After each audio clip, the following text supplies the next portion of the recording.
गोरखपुर के चौरी चौरा क्षेत्र में 18 अगस्त की दोपहर अचानक एक ऐसा हादसा हुआ जिसने पूरे इलाके में दहशत फैला दी।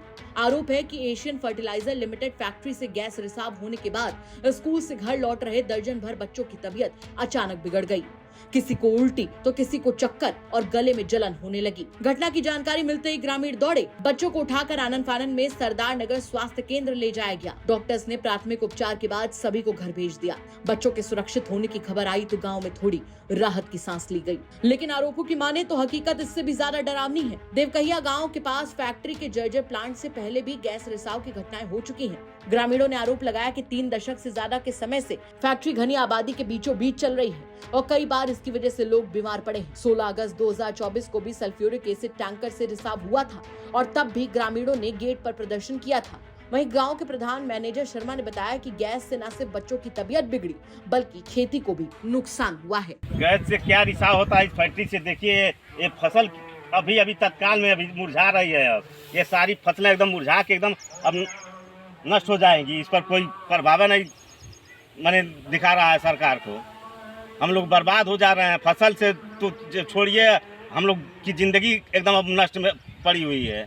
हम लोग खराब हो चुके हैं, सारे अंदर सारी बीमारी पैदा कर रहे हैं। वहीं सरदार नगर पीएससी के चिकित्सा अधिकारी डॉक्टर हरिओम पांडे ने कहा कि 7 से 8 बच्चों को उल्टी और गले में खराश की शिकायत थी। उन्हें प्राथमिक उपचार के बाद डिस्चार्ज कर दिया गया। हालांकि किस वजह से गैस का रिसाव हुआ इसकी जानकारी साफ नहीं हो सकी है। कल एशियन फर्टिलाइजर में हमें सूचना एसडीएम साहब द्वारा सूचना मिली थी कि गैस कोई रिसाव हुआ है और किस तरह का गैस रिसाव हुआ है ये हमें जानकारी नहीं है। और अभी ये तो जांच का विषय है कि किस तरह की गैस का रिसाव हुआ है।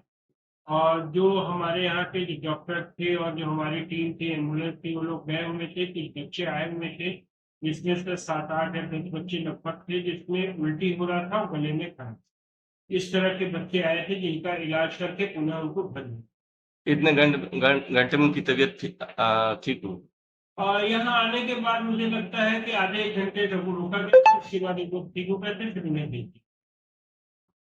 मान लीजिए ये जो गैस रिसाव होता है इससे कौन सी बीमारी उत्पन्न हो सकती है? और जो गैस रिसाव हुआ था, अब ये तो डिपेंड करता है कि जनरल चीजें होती हैं। ये यही होती है कि खांसी आ सकती है, सांस हो सकता है, सांस लेने में तकलीफ हो सकती है, आंखों में जलन हो सकता है, उल्टी हो सकती है, इस तरह की चीजें हो सकती हैं। बाकी अब गैस के ऊपर डिपेंड करता है क्या है, कैसे है, उसके बाद जो भी सिम्टम आएंगे उस पर और जी आपका नाम?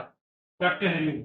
वहीं मामले की जानकारी के बाद एसडीएम कुंवर सचिन सिंह और पुलिस अधिकारियों ने मौके पर पहुंचकर फैक्ट्री को अस्थायी तौर पर बंद कराया और मामले की जांच के लिए डीएम ऑफिस को रिपोर्ट फिलहाल भेज दी गई है। कल लगभग 3-3:30 बजे मुझे सूचना आई थी कि यहाँ पे एक एशियन फर्टिलाइजर फैक्ट्री है, वहाँ पे कुछ गैस के रिसाव की वजह से कुछ बच्चों को उल्टी हो रही है। तो तत्काल मैं और थानाध्यक्ष और डॉक्टर साहब सब लोग वहाँ पहुँचे एम्बुलेंस के साथ।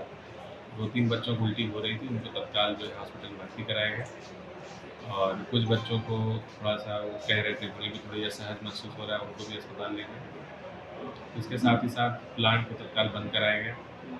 प्लांट को बंद करा के जिलाधिकारी महोदय को प्रकरण को अवगत कराते हुए उन्हें रिपोर्ट भेज दिया गया है और उनसे यह अनुरोध किया गया है कि जो पॉल्यूशन के जो क्षेत्रीय अधिकारी हैं उनसे जांच करा लिया जाए पहले कि क्या इस तरह का कुछ वहाँ पे इस तरह की कोई गैस निकल रही है कि नहीं। फिर उनका जैसा रिपोर्ट रहेगा उसके हिसाब से फिर प्लांट खुलवाएगा। सर ये तकरीबन 30 वर्षों से ऐसा हो रहा है, ऐसे में आप क्या कहना चाहेंगे? नहीं, ऐसा मेरे कोई संज्ञान में नहीं है कि 30 साल से वहाँ जहरीली गैस रोज निकल रही है, ऐसा कुछ मेरे संज्ञान में नहीं है। फैक्ट्री 30 साल पुरानी है, ये संज्ञान में। गोरखपुर से गजेंद्र त्रिपाठी की रिपोर्ट, यूपी तक।